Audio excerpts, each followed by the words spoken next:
What's up guys? Good morning everyone. Ito na tayo ulit sa full time fitness gym kung saan balik tayo sa home. Back to basic, back to beginner. Kasi karating lang natin galing Pilipinas. Kaya dito naka-open 24 hours na tayo sa kaya sana ayos.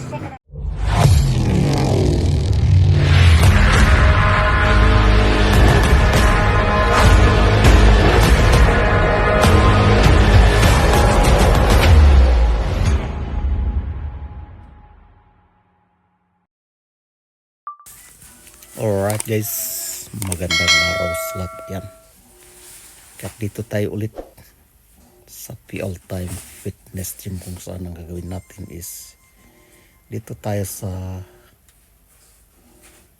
Access Gym, no? So ang gagawin natin, so ituturo natin ang mga paraan kung paano natin gamitin itong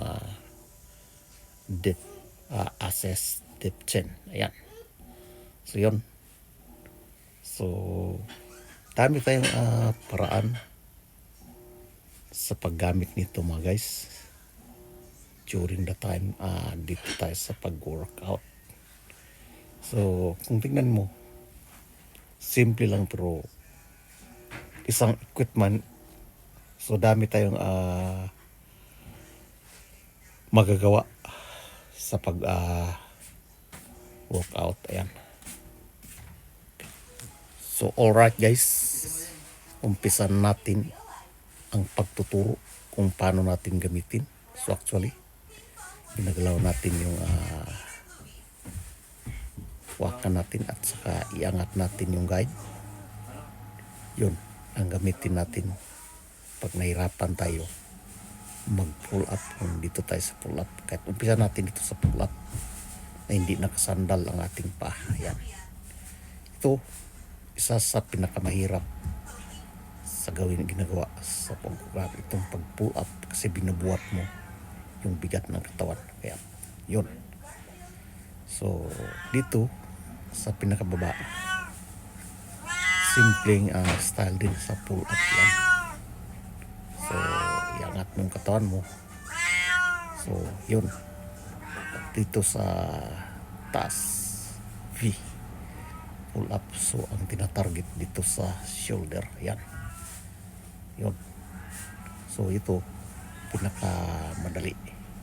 Ayan, kat siyempre yun, punta naman tayo sa pagpalit ng ating tiyan, no? Dito tayo sa V, yun. Hawak kasi medyo mahirap. So sa gilid yun ang ginagawa kong dito tayo sa ab. Yan, kat dami tayong magawa dito sa isang equipment. Ayan, ito para ito sa shoulder. Ayan, at saka sa